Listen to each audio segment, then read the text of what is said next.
The song is called Be Free.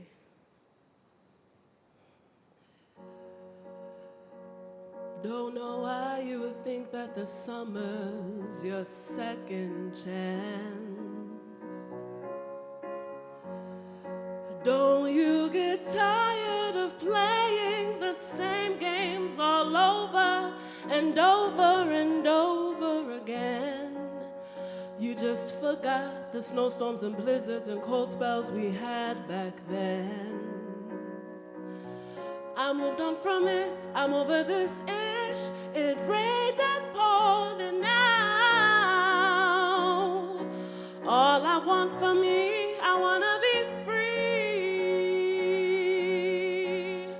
I wanna be free, yeah. I wanna be free. I wanna be free.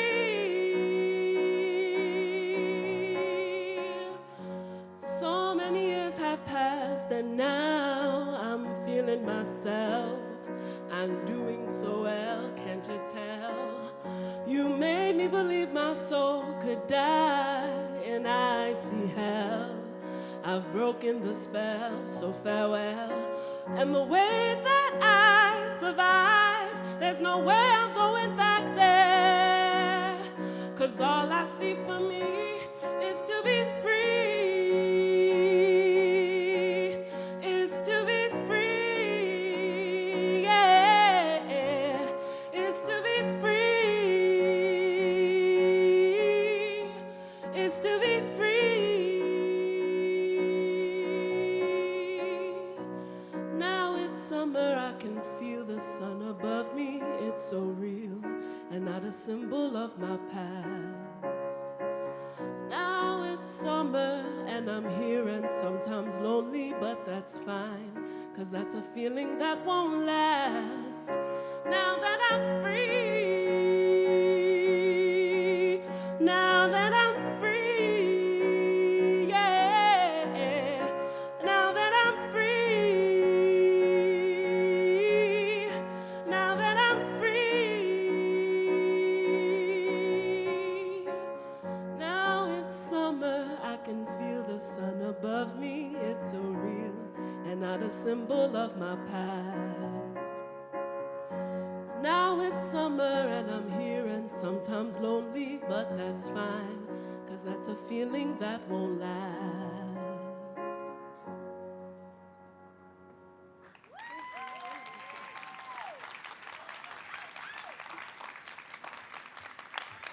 That's Akornefa Akyea. Give it up one more time.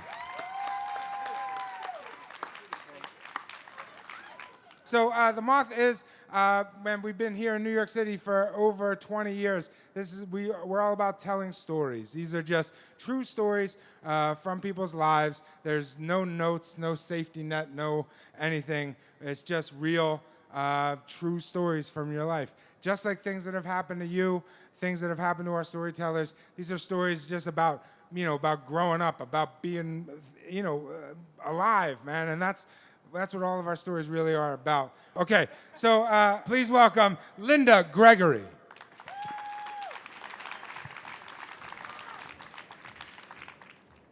Thousands of years ago in Korea, an ancestor dreamed of 8 tortoises, and that would be the premonition for 8 sons to be born to a long family line. That was the story of my boyfriend Abraham's family. Abraham was Korean American, and while he heard this story hundreds of times that he had probably become bored with it, I was in awe. As a Korean adoptee, I was adopted when I was 4 months old, and my only connection to Korea were through history books and some Korean that I had learned in college. But Abraham, he was connected to this living history. He was the Changson, or the eldest son to the eldest son in his family, where he was guarded with keeping the long family line. And I always knew that someday we would probably meet his grandparents, his 할머니 and 할아버지, his grandmother and grandfather, but I wasn't ready, and I knew that I needed to learn Korean, I needed to learn my own identity and establish my own connection to my heritage. And so I decided to go to Korea for a year and study the language. I would teach some English, but I would focus on learning the language, connecting to my culture, exploring. And so I went to Korea, and about 3 months into my trip, I got a call from Abraham, and he said, "You have to meet my grandparents. They know you're there, and they'd like to meet you." But at the time, my Korean skills were in simple conversation, ordering food, singing Twinkle, Twinkle, Little Star from memory. I was not ready for advanced practice. But his grandparents were in their 80s, and his 할아버지 had advancing dementia, and he had this last dying wish to meet his Changson's future wife. And we didn't know if we'd get that opportunity in the future. And even though Abraham wasn't there and his family, they weren't coming, I decided that I should try to meet them. But before I could meet them, Abraham said, "Send me your best picture."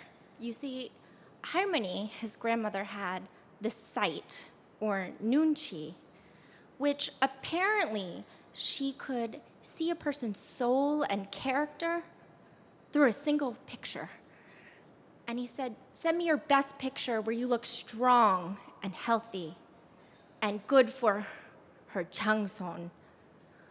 And I worried, what if she rejected me before she had even met me?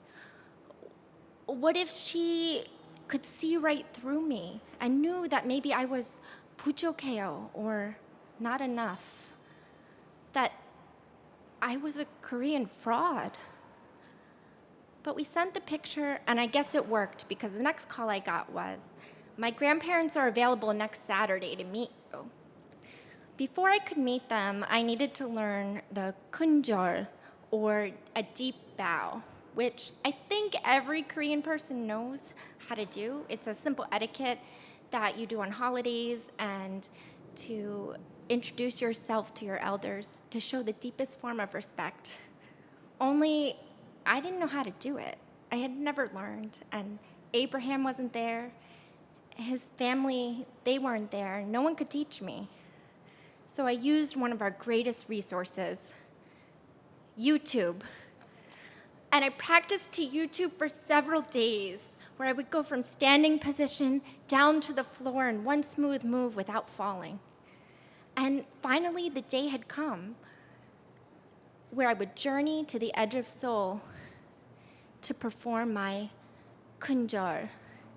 I was imagining that I would arrive at a big palace with a long hallway and cathedral ceilings, where I would be escorted by a guard to bow before 할머니 and 할아버지 in front of a throne. But in reality, when I arrived, it was an ordinary skyrise apartment. And I arrived at the apartment, there was a big leather sofa and a big screen TV. And taking off my shoes, as I entered, I heard a screech. And I saw a figure running toward me with wobbly knees, throwing her walker aside and grabbing me. It was Harmony, and she was hugging me. And I thought, is this a trick?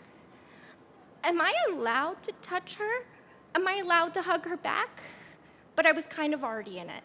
And I even thought right there, I would back up on top of the shoes and kunjo right before her on the floor. But the time never came. And Harmony took me over to the leather sofa, where she talked only in Korean, but thankfully only asked me, did I like her Changson? And I said yes. And she held my hand, and it was so comfortable. My hand was a similar size to hers. Something was so familiar, even though we had never met. And it was so easy with Harmony. But in the background was Abraham's 할아버지, his grandfather, who was quiet and never said anything, but I was so curious about him. You see, when I saw him, I saw Abraham. Abraham looks very similar to his 할아버지, the same military physique, the same square shoulders, the same stoic but quiet, warm presence about him. I wanted to know more, but during that visit, we never had a chance to talk. And I wondered, is it the words just couldn't come out for him? Did he not remember? And I knew that before I left Korea that I would have to see them again. I would have to try just a little bit harder. And so a couple weeks before I left Korea that year, I decided to go back and I asked to visit. I stayed up all night practicing my Korean so that I could say something to him and that I'd be able to hear whatever he might say to me. And I heard that he had stayed up all night the night before too, trying to think of some words that he could remember and share with me that I could take with me when I left Korea. But I was again greeted with harmony, the same energy, the same excitement, and she grabbed my hand and she said, "Do you like my changsong?" And I said, "Yes." And it was easy with her. But she tried to encourage 할아버지 to talk, and nothing would come out.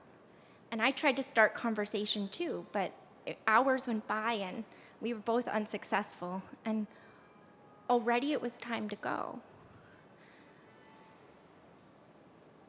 It was time to go, and I didn't know when I'd get to see him again.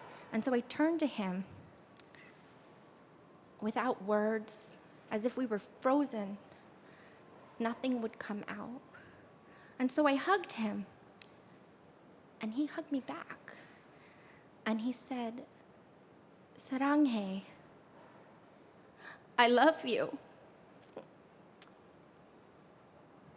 And his embrace was that of warmth and unconditional love. And I never even had to bow.